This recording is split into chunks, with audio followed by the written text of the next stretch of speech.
Student हम best time जो है वो इंसर्शन आउटकास्ट की कंप्यूटेशन जो है वो परफॉर्म कर रहे हैं।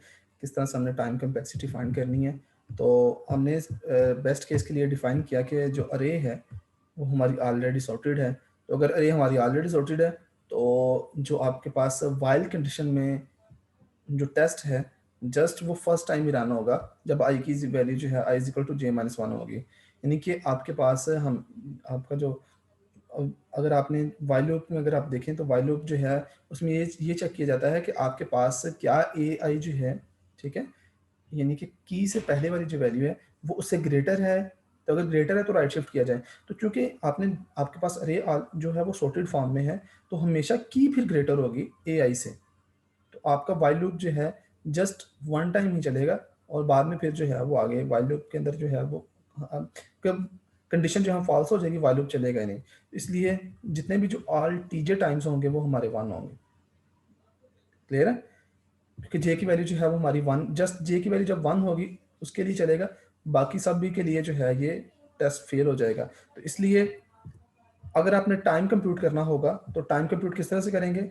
फर्स्ट लाइन का जो आपके पास टाइम है उसको कोस से मल्टीप्लाई किया, सेकंड के टाइम को उसकी कोस से मल्टीप्लाई किया, थर्ड के टाइम को, फोर्थ फिफ्थ जितनी भी आपके पास लाइन 8 लाइंस थी सबके टाइम को आपने उसी कोस से मल्टीप्लाई करके ये फार्मूला लिख लेना है टोटल टाइम का, टोटल टाइम जो आपने कंप्यूट करना है।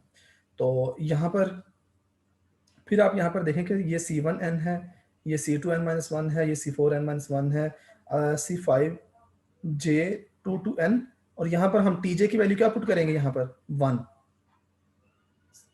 ठीक है, यहाँ पर हमने TJ की वैल्यू 1 पुट करनी है। क्यों? क्योंकि वाइल लूप जो है वो जस्ट वन टाइम चल रहा है, बाकी जो है वो J की वैल्यू जो है वो फर्स्ट वैल्यू जो है उसके लिए चलेगा, बाकी वैल्यूज के लिए जो है वो चलेगा नहीं, क्योंकि आपके पास अरे ऑलरेडी सॉर्टेड है, हम राइट शिफ्ट करेंगे नहीं, कंडीशन हमारी हमेशा फॉल्स हो जाएगी।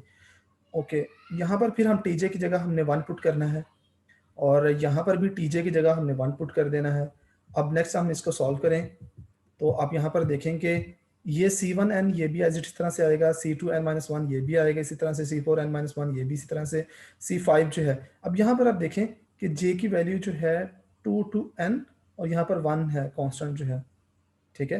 तो इसलिए आपके पास यहाँ पर जो आपके पास यहाँ पर जो टी जे की value 2 to n constant value है, तो यहाँ पर आपके पास 1 आएगा, ठीक है। और यहाँ पर नेक्स्ट जो C6J2 to n-1 1 है तो यहाँ पर 0 आ जाएगा। और C7 इसको अगर हम देखें 1 ये भी 0 हो जाएगा और C8 n-1 है ये आएगा। नेक्स्ट जो है वो आपके पास इस तरह से है कि हम इसको नेक्स्ट सॉल्व करें तो C1n n-1 n-1 और यहाँ पर भी आपके पास n-1 हो, तो जो फैक्टर 0 है ये फैक्टर 6 0 हो जाएगा और आपके पास C7 जो है ये 0 हो जाएगा, बाकी फैक्टर जो है वो आपके पास इस तरह से आ जाएंगे n और n-1 जो है। अब यहाँ पर आपने इस तरह से किया कि इसमें से यहाँ पर आपने क्या काम किया है कि C1 C2, ठीक है, और यहाँ पर आपके पास इसको अगर हम एक्सपेंड करें, अगर आप इसको एक्सपेंड करते हैं तो आपके पास ये होगा C1n ये होगा C2n minus C2, C4n minus C4, C5n minus C5 और ये होगा C8n माइनस C8। तो आपने फिर क्या करना है, एन वाले फैक्टर्स को एक साइड पे इकट्ठा कर लेना है और जो आपके पास कांस्टेंट फैक्टर आएंगे यानी कि ये C2 आएगा, यहाँ पर C4 आएगा, C5 आएगा, C8 आएगा, इनको आपने सेपरेटली इकट्ठा कर लेना है, ठीक है, कंबाइन आपने लिख लेना है। ये स्टेप क्लियर है? इसमें कोई कंफ्यूजन तो नहीं है? समझ लगी है कैसे हम कंप्यूट करें मैथमेटिकली?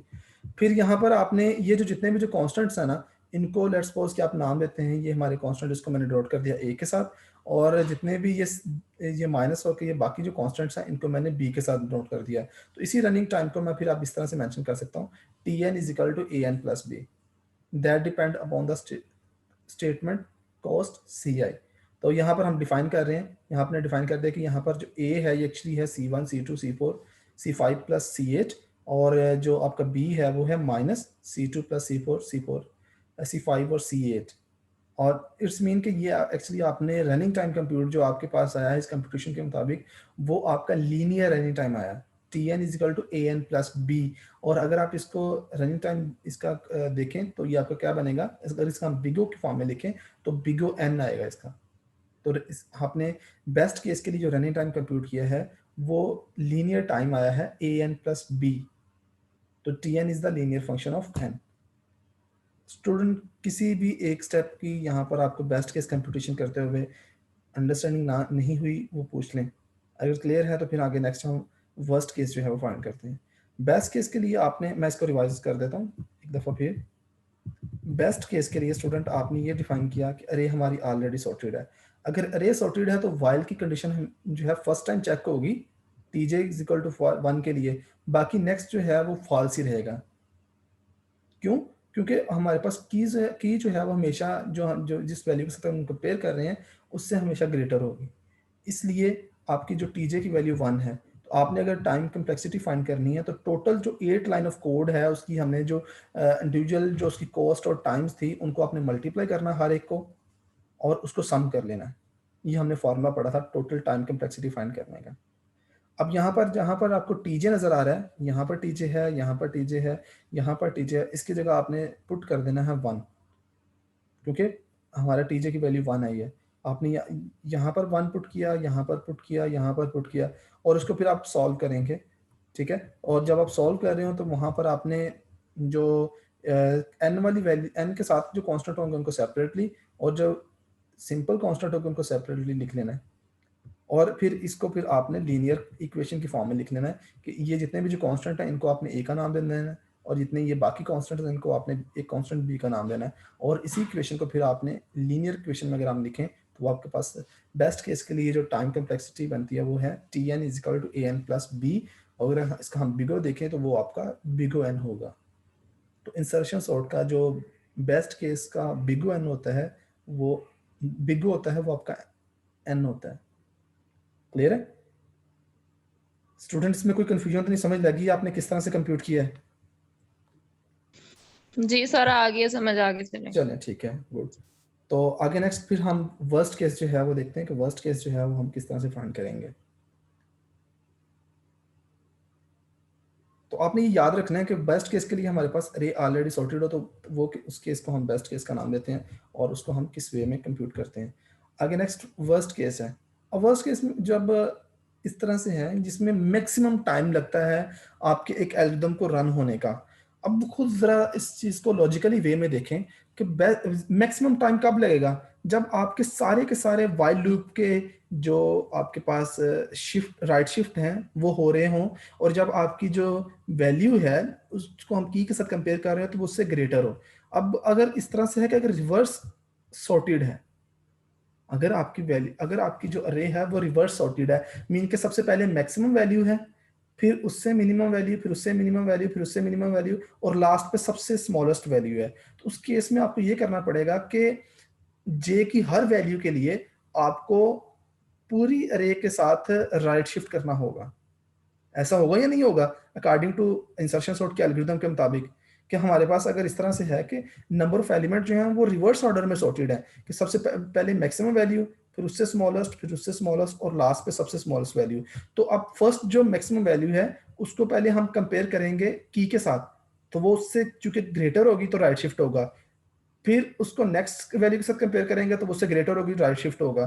फिर उससे नेक्स्ट के साथ कंपेयर करेंगे, ग्रेटर होगी, राइट शिफ्ट होगा। इसका मतलब है कि फर्स्ट वैल्यू जो है जो कि सबसे बड़ी वैल्यू है वो हर एक वैल्यू के साथ उसको कंपेयर करेंगे और जो लास्ट नंबर ऑफ वैल्यू उसके साथ भी उसका कंपेरिजन हो रहा होगा और राइट शिफ्ट उसके साथ भी किया जा रहा होगा।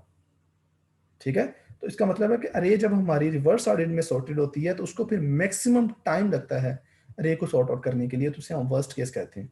और उस केस में हमेशा जो है वो ए आई की वैल्यू जो है वो की से क्या होगी, फिर ग्रेटर होगी और वाइल लूप जो है वो लाजमी तौर पर टेस्ट हो रहा होगा। और वो टेस्ट कितना होगा, टीजे की वैल्यू अब हमारी होगी जे। टीजे की कितनी वैल्यू होगी, जे। यानी कि आपके पास जो वाइल लूप जो है वो डिपेंड करेगा जे पर के जो ये हमारा 2 से लेकर एन तक जो है कंप्लीटली हर एक नंबर के साथ हम कंपेयर कर रहे होंगे। इसलिए आपने यहाँ पर, आप यहाँ पर देखिएगा कि हम क्या पुट करेंगे। हम यहाँ पर हमने सबसे पहले ये देखना बताना है कि हमारे पास जो वैल्यू है, ठीक है, जिसका हम कंपेयर कर रहे हैं की के साथ, वो हमेशा ग्रेटर होगी की से और वाइल लूप हमारा टेस्ट होगा। और फिर जो है हम यहाँ पर बता रहे हैं कि we must compare each element of A J with each element in the entire sorted subarray, और इसलिए हमारे पास टीजे जो है वो हमारा जे होगा। ये आपने पॉइंट याद रखना है। बेस्ट केस के लिए टीजे 1 था क्योंकि वहां पर वाइल टेस्ट नहीं हो रहा था।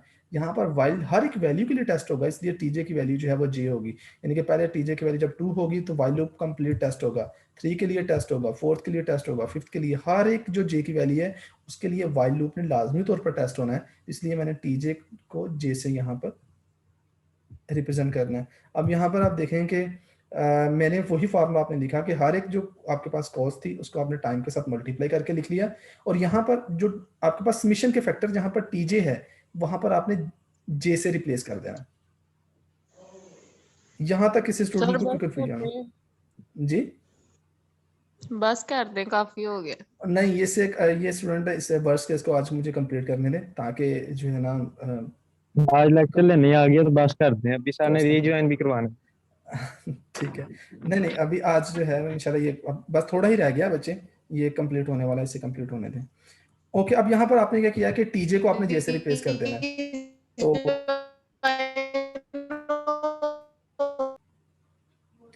जी, तो स्टूडेंट आपने यहाँ पर बेस्ट केस के लिए आपने टीजे की वैल्यू 1 पुट करनी है, और वर्स्ट केस के लिए टीजे की वैल्यू जो है वो जे आपने पुट करनी है। लॉजिक क्या है, रीजन क्या है, वो भी आपने अंडरस्टैंड कर ली कि बेस्ट केस के लिए वाई लूप जो है 1 टाइम चल रहा है, और जो वर्स्ट केस के लिए लूप जो है वो जे टाइम चलेगा। तो इसलिए मैंने जो है वो इसको जे टाइम से मुराद ये है कि हर एक वैल्यू के लिए लूप जो है वो चलेगा। जे की वैल्यू 2 के लिए भी चलेगा, 3 के लिए, 4th के लिए, 5th के लिए, 6th के लिए, इसलिए मेरे पास टीजे की वैल्यू जो है वो जे होगी। बाकी सारे फैक्टर्स आप देख रहे हैं वैसे ही है, जस्ट यहाँ पर टीजे को आपने जे से रिप्लेस कर देना है, यहाँ पर भी टीजे को आपने जे से रिप्लेस कर देना है। तो आपने ये वो इक्वेशन लिख ली पहले फर्स्ट, और फिर नेक्स्ट जो है वो आप इसको जो है वो रिप्लेस करेंगे टीजे को जे के साथ। तो यहाँ पर आप देखें कि मैंने क्या किया है कि ये आपके पास टीजे है, ठीक है, और यहाँ पर एक टीजे है, और एक आपके पास यहाँ पर टीजे है। तो इसको आपने, अब चूंकि हमें जो है वो सम फाइंड करना है, सम फाइंड करना है j is equal to 2 to n, ठीक है, और j आपने स्टूडेंट सम फाइंड करना हो, लेट्स सपोज कि अगर आपके पास 1 से लेकर, अगर मैं कहता हूं कि 1 से लेकर 100 तक नंबर हैं, आप उनका सम फाइंड करें, तो इसका आपने एक समीशन का फार्मूला पढ़ा होगा मैथमेटिक्स के अंदर। दोबारा सुने कि आपको मैं कहता हूं कि आपने फर्स्ट जो नेचुरल नंबर हैं 100 नंबर्स, उनका सम फाइंड करना है। तो बाय यूजिंग मैथमेटिकल फार्मूला, एक तो ये है ना कैलकुलेटर लेके बैठ जाएं और 1 + 2 + 3 + 4 इस तरह से फाइंड करें, और दूसरा एक स्मार्ट वे ये है कि आप मैथमेटिक्स का जो फार्मूला है वो यूज़ करें सम्स की सीरीज के लिए, कि आपने अगर नेचुरल नंबर है 1 से लेकर 100 तक नंबर फाइंड करने हैं, तो सिंपली आप फार्मूला यूज़ करें n इंटू n+1/2। ये फार्मूला आपने जो है वो देखा होगा समीशन का, पहले कभी देखा या फार्मूला या नहीं देखा, कि अगर आपने n नंबर ऑफ एलिमेंट्स को सम करना हो तो उसका फार्मूला नेचुरल नंबर के लिए ये होता है n इंटू n+1/2।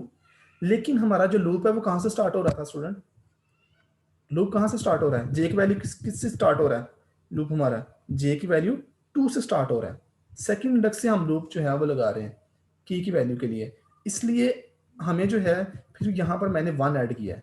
क्या किया है? यहाँ पर 1 ऐड किया ताकि मेरे पास ये कंप्लीट फार्मूला बन जाए 1, और आगे जे की वैल्यू हमारे 2 से लेकर n तक है, उसके लिए अब ये फार्मूला हमारा कंप्लीट हो गया n इंटू n+1/2। और अगर मैंने यहाँ पर ये देखना है कि n इज इक्वल टू जे की वैल्यू अगर 2 से लेकर n जे हो, तो यहाँ पर सिंपल 1 को आप उस साइड पर जाके माइनस कर दें। तो आपके लिए आपने अब यहाँ पर जे की वैल्यू 2 से लेकर n तक जे जो है इसको आपने रिप्लेस करना है n इंटू n+1/2 - 1 के साथ। ये समझ लगी स्टूडेंट? कोई कंफ्यूजन इसमें हो कि ये कैसे जो है वो कंप्यूट किया गया है? ये कुछ मैथमेटिक्स बता रहा हूँ इसको, इस इक्वेशन को सॉल्व करने के लिए। तो सेकंड एक और चीज, समीशन का एक रूल होता है कि अगर आपके पास समीशन जो हम अप्लाई कर रहे हैं, तो j-1 पर अगर आप लेट्स सपोज आप अप्लाई करते हैं, तो j के लिए सेपरेट समीशन अप्लाई होगी, -1 के लिए सेपरेट। इसे हम जो है वो डिस्ट्रीब्यूटिव लॉ का नाम देते हैं कि आपके पास इसके साथ सेपरेट जो है वो हम समीशन अप्लाई करेंगे, इसके साथ सेपरेट अप्लाई करेंगे। तो ये दो फार्मूले जो हैं वो आपने याद रखने हैं। आगे ये दो फार्मूले हम यूज करेंगे इस जो समीशन है इसको सॉल्व करने के लिए। अब जो है वो हम इसको भी कंप्यूट कर लेते हैं, ताकि हम ना अब पहले ही कंप्यूट करके अपने पास रख लें और फिर इसको फार्मूले में पुट कर लें। आपको सिंपली ये पता चल गया कि जे की वैल्यू 2 से लेकर n तक जे जो है ये आपके पास इक्वल होता है n into N plus one over two minus one. और सेकंड अब हम ये फैक्टर कंप्यूट करेंगे जे की वैल्यू 2 से लेकर n जे माइनस वन। तो इसके लिए मैंने मैथ का रूल यूज किया, ठीक है। आपने इसको जे पर समीशन को अप्लाई किया, फिर माइनस वन पर अप्लाई किया। अब जब आप जे पर अप्लाई करते हैं तो वो तो वही फार्मूला है n into N plus one over two minus one, वो आपने पुट कर लिया। माइनस अब जब आप इसको वन पे अप्लाई करते हैं तो आपके पास आएगा one into N minus one, ठीक है। वन पर जब ये लास्टली भी हमने देखा था कि जे की वैल्यू टू टू एन अगर हम वन तक अप्लाई करें तो आपके पास ये होता है एन माइनस वन। ओके, अब आप इसको जरा सॉल्व करें। आप इसका जरा वन को मल्टीप्लाई करें तो आपके पास ये बनेगा एन माइनस वन ही रहेगा। फिर आप एलसीएम ले पूरी रकम का इसका, तो एलसीएम जब हम लेते हैं तो यहाँ पर ये टू आएगा, ठीक है। और यहाँ पर ये आपके पास अगर इसको आप एलसीएम लेके सॉल्व करते हैं तो आपके पास ये बनेगा N into N plus one minus two. Student इतनी मैथ तो आपको आती है ना, कि ये आप जो है इसको एलसीएम वगैरह लेके इसको मजीद सॉल्व कर सकें। अब यहाँ पर आपने क्या किया कि आपके पास ये जब इसमें से टू में से वन माइनस करेंगे तो आपके पास माइनस वन आएगा। इसका मतलब है कि आपके पास ये जो फैक्टर है J is equal to two N, ये आपके पास इक्वल आएगा जे माइनस वन। और जो फैक्टर है J is equal to N to J, ये आपने कंप्यूट किया कि ये आपके पास इक्वल आएगा N into N plus one over two minus one. ये इसलिए मैंने पहले कंप्यूट कर लिया ताकि जब मैं यहाँ पर पुट करूँ, ठीक है, तो मैं इजिली इसको फिर सॉल्व कर सकूँ। अब यहाँ पर देखें कि आपने क्या करना है कि मैंने जो सब्सटीट्यूट करनी है वैल्यूज, जहां पर j इक्वल टू एन है, वहां पर आप देख रहे हैं कि मैंने n into N plus one over two minus one put किया है। और ठीक है, और यहाँ पर जो है आपके पास ये T J to N J minus one है, ठीक है, उस वहां पर आपने पुट किया है n into N minus one over two. तो ये आपने ये यहाँ पर भी आपके पास ये था कि जे माइनस वन था, तो आपने यहाँ पर भी पुट कर दिया n into N minus one over two put कर दिया। अब आपने इसको सॉल्व करना है। सिंपली सॉल्व किस तरह से होगा कि आपने इसको जो है वो सॉल्व इस तरह से करेंगे कि इसका आप एलसीएम लेंगे। सिंपली आप इसको एलसीएम लेके और इसको एन को एन से मल्टीप्लाई करें, एन स्क्वायर प्लस एन हो जाएगा, ठीक है। यहाँ पर भी एन स्क्वायर माइनस एन होगा और यहाँ पर भी N square minus N divided by two होगा। तो आपने ये करना है कि जो एन स्क्वायर वाले फैक्टर हैं उनको आपने सेपरेटली लिख लेना है, जो एन वाले फैक्टर होंगे उनके आपने सेपरेटली लिख लेना, और जो सिंपल कांस्टेंट होंगे उनको आपने सेपरेट लिख लेना है इसको सॉल्व करके। स्टूडेंट इतना कर लेंगे या नहीं कर लेंगे कि आपने जो है वो चूंकि जर से बात स्लाइड्स पर इतनी कंप्लीट मैथमेटिक्स स्टेप मैंने नहीं लिखे, लेकिन मेजर स्टेप मैंने मेंशन कर दिए ताकि आपको मजीद इसको सॉल्व कर सकें। तो आप इसको सॉल्व कीजिएगा, कोई प्रॉब्लम हो तो वो मुझसे पूछ लीजिए, मैं आपको दोबारा करवा दूंगा इसमें। तो ये है कि आपने सिंपली जो मैथमेटिक्स है, सिंपल रूल है अरिथमेटिक के जो रूल होते हैं, आपने सिंपली पहले इसको एन को एन से मल्टीप्लाई करना है और एन को वन से मल्टीप्लाई करना है, एन को एन से एन को वन से मल्टीप्लाई करना है।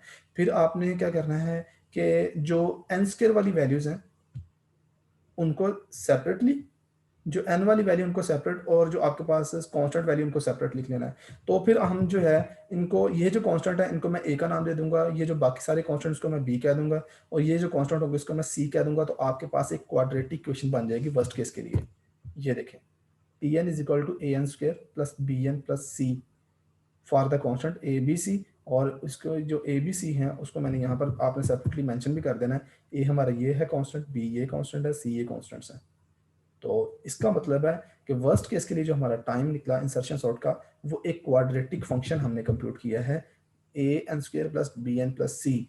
तो अकॉर्डिंग टू बिगो का जो रूल है, वो अगर आपको ये इक्वेशन दी जाए और आपसे कहा जाए कि इसका बिगो क्या होगा, तो बिगो हमें पता है कि अगर कोई क्वाड्रेटिक इक्वेशन है तो उसमें जो मैक्सिमम एन की पावर होती है वो हमारा बिगो होता है। तो इसका बिगो बनेगा बिगो एन स्क्वायर। वर्स्ट केस जो है इंसर्शन सॉर्ट का, उसका बिगो जो है वो बिगो एन स्क्वायर होगा। तो ये आपने इक्वेशंस डिटरमाइन की हैं बेस्ट केस के लिए और वर्स्ट केस के लिए। जी स्टूडेंट, तो आपको अंडरस्टैंडिंग होगी कि हमने बेस्ट केस कैसे कंप्यूट करना है, वर्स्ट केस कैसे कंप्यूट करना है, और इनकी जो इक्वेशंस आई हैं, बेस्ट केस के लिए लीनियर इक्वेशन आई और वर्स्ट केस के लिए आपके पास क्वाड्रेटिक इक्वेशन आई है। स्टूडेंट समझ लगी, इसमें कोई कंफ्यूजन तो नहीं है आपको? ये मैं स्लाइड आपसे शेयर कर दूंगा, आप इसको खुद भी जो है वो प्रैक्टिस कीजिए। इसके एक एक स्टेप को जो है वो आप जो इसने कंप्यूट किए हैं, ठीक है, बेस्ट केस के लिए टीजे की वैल्यू 1 पुट करनी है और वर्स्ट केस के लिए टीजे की वैल्यू जे पुट करनी है। उसको पुट करते हुए आपने इसको सॉल्व करना है, ठीक है, कंप्लीट जो है वो सॉल्व आपने करना है। तो ये आपने असाइनमेंट जो है वो अब बनानी है। आप ऐसा कीजिएगा कि बिल्कुल यहाँ पर जो स्टेप कुछ मिसिंग भी हैं वो आपने ऐसा नहीं करना कि इस सेम टू सेम इसको कॉपी कर लेना है। आपने हर एक स्टेप को जो है वो लिखना है, ठीक है, हर एक स्टेप को लिख के ये आपने जो है वो बेस्ट केस और जो वर्स्ट केस है इसकी असाइनमेंट मुझे आपने सबमिट करवानी है। समझ लगी स्टूडेंट सबको? आज के लेक्चर के हवाले से कोई कंफ्यूजन हो, कोई पॉइंट अंडरस्टैंड ना हो, कोई कंसेप्ट जो है वो आपको क्लियरली डिफाइन ना हो सका हो, तो आप मुझसे पूछ सकते हैं। आज हमने जो है एक्चुअली इंसर्शन सॉर्ट का बेस्ट और वर्स्ट केस कंप्यूट करना था, उसका एनालिसिस करना था। सर असाइनमेंट की समझ में आने से दोबारा बताएं। क्या कह रहे हैं? असाइनमेंट जो है, असाइनमेंट मैंने आपको बताई कि आपने ये जो मैंने आपको करवाया है ना, ये मैथमेटिकल वर्क करवाया है, एनालिसिस करवाया है बेस्ट केस का और वर्स्ट केस का। ये आपने जो है वो खुद से इनके जो है वो बेस्ट केस और वर्स्ट केस के जितने भी जो स्टेप्स हैं 1 बाय 1 इनकी असाइनमेंट बनानी है इसी को। लेकिन उसमें सेम ये जो स्लाइड वाला है यही कॉपी नहीं कर लेना, हर एक स्टेप जो है वो आपने लिखने हैं यहाँ पर। ये जो कंप्यूटेशन यहाँ पर हुई है ना, ये जो कंप्यूट किया गया है, ये देखें यहाँ पर, तो मैंने इसको डायरेक्टली जो एन स्क्वायर और एन और कांस्टेंट के फॉर्म में लिखा है। आपने पहले C2 को n से मल्टीप्लाई करना है, माइनस C2 को 1 से मल्टीप्लाई करना है, यानी कि इनको मल्टीप्लाई करना है। इसको जो है वो आपने जो है वो यहाँ पर आपने इसको n को मल्टीप्लाई करके फिर इसको C5 के साथ मल्टीप्लाई करके सेपरेटली, यानी कि कंप्लीट कंप्यूटेशन परफॉर्म करने के बाद ये इक्वेशन ड्राइव करनी है और इसको फिर आपने मुझे सबमिट करवाना है। क्लियर हो गया? समझ सर लगी? वो तो बच्चों का काम हो गया। जी सर जी ये असाइनमेंट आप एक ग्रुप में भी बता दीजिएगा। जी जी, मैं मेंशन कर दूंगा। सर तो ये इसलिए है कि ये तो आपकी हमारे ये एक दफ़ा आपकी प्रैक्टिस हो सर जाए, आप साबिया इसका दान चलो एनालिसिस जो ग्रुप है भी वो हो रहते जाए, मुझे टेंशन ना ले। ठीक है। तो ये इसलिए मैंने बताया ताकि आप करवाया, ताकि आपके ना एक दफ़ा प्रैक्टिस हो जाए और इसकी इंसर्शन सॉर्ट की जो है बेस्ट केस और वर्स्ट केस को किस तरह डिफाइन किया, क्योंकि ये एग्जाम में भी आपके क्वेश्चन आता है कि आपने जो है वो एनालिसिस करें। इंसर्शन सॉर्ट एल्गोरिथम जो है आपको रे प्रोवाइड की जाए, दो तरह से आपका ये क्वेश्चन आ सकता है कि रे प्रोवाइड की जाए, आपसे कहते हैं इसका एल्गोरिथम लिखें और आप जो है उसका ड्राई रन करें, एक तो इस तरह से, या सेकंड आपसे कहा जाता है कि इंसर्शन सॉर्ट का आप बेस्ट केस और वर्स्ट केस एनालिसिस करें, उसका जो टाइम कम्प्लेक्सिटी है वो फाइंड करें। उसके लिए फिर आपको ये सेकंड जो है मैंने आपको आज करवाया वो वर्क आपने करना होगा, मैथमेटिकल वर्क जो है। ओके स्टूडेंट, अपना ख्याल रखिएगा, टेक केयर, अल्लाह हाफिज़।